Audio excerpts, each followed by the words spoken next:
For what this development means in the fight against COVID and your health, we're joined by Dr. Amesh Adalja, a senior scholar at the Johns Hopkins Center for Health Security and an adjunct assistant professor at the Johns Hopkins Bloomberg School of Public Health. Welcome back to Morning Rush. Always good to see you. So what is the pricing going to do to getting shots in actual arms? We know that the appetite for these booster shots is already lower than where doctors and physicians and we want it to be. But what about, when this price hike happens, what is that going to do you think? In my analysis, I don't really think it's going to have a major impact because what we know is that what's driving uptake right now is not price. There's an element of vaccine hesitancy. There's an element of people who don't understand where boosters are beneficial and where they're not. That's actually what's driving it. It's not price. And remember, we have vaccines, for example, against shingles that cost a lot more than Pfizer and Moderna COVID vaccines, for which there are shortages, which people are more than willing to get. So I think a lot of this might be some political bluster. This was not going to be something that was always covered by taxpayers. It was eventually going to transition to the normal mechanisms that we have for vaccines, in which vaccines, like I said, against shingles and against HPV, Gardasil, are much more expensive than the Moderna and Pfizer COVID vaccines. So you don't think that this would be just an extra barrier or an extra reason for somebody to say, no, never mind, I was kind of on the fence, but COVID is COVID at this point, what else can we do?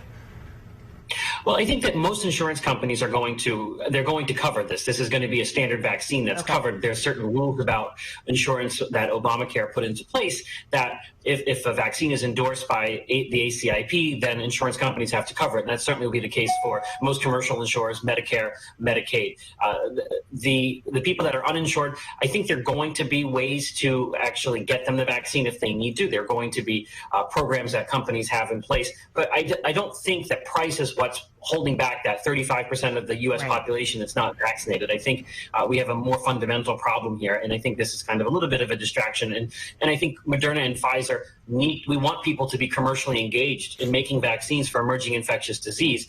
And one of the ways that they get engaged is that they get a return on investment that's requisite, because they could be involved in cancer vaccines or more lucrative types of things. And we've had this perennial problem that Senator Sanders got involved with the Zika vaccine issue, and we don't have a Zika vaccine after he wrote a major New York Times op-ed chastising Sanofi for the price they were going to charge the U.S. military. So what I don't want is companies to get disengaged with the emerging infectious disease market.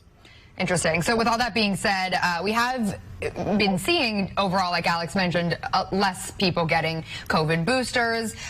If there's more boosters introduced moving forward, do we think people are still going to continue getting them regardless of the price, regardless if their insurance covers it or not? Do you think in general people are just, our COVID future is looking a little different than our COVID past has looked?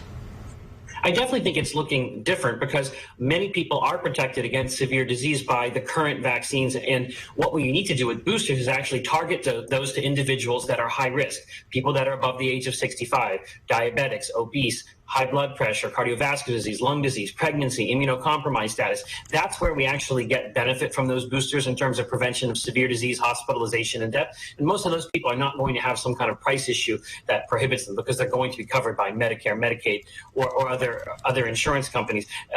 I think that the issue here is that people are not enthusiastic about the boosters because they're not really protective against infection the way they once were because the virus has evolved. Our vaccines are really aggressively good at protecting against severe disease, hospitalization, and death. And I think we have to continue to talk about people who are at high risk and make sure they're getting covered by vaccines, by boosters. Universal boosting, I think, is not going to be what the optimal policy will be until we get different types of technology in these vaccines that make them more transmission blocking the way they once were before the virus evolved away.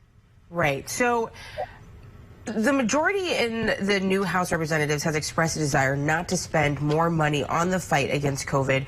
What will that mean for the months ahead? And when we're talking dollars and cents, how much money are we talking about when it does come to actually paying for these vaccines?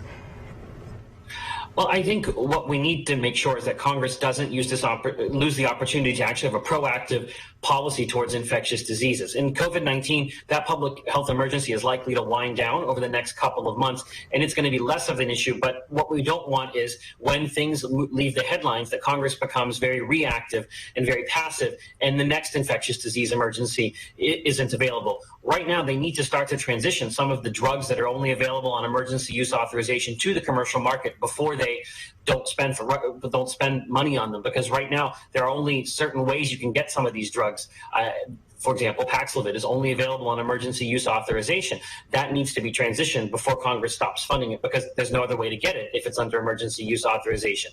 When we're looking at the pricing of these vaccines, they're looking around in the hundreds, in the $100 to $150 range. I think there's some negotiation going on that will go on between insurance companies and the companies on how much they're going to charge for that. That's kind of a little bit of a black box, how pharmaceutical companies and insurance companies agree on a price. Mm-hmm. The same will go through. Same thing will happen with Medicare and Medicaid as they negotiate that price.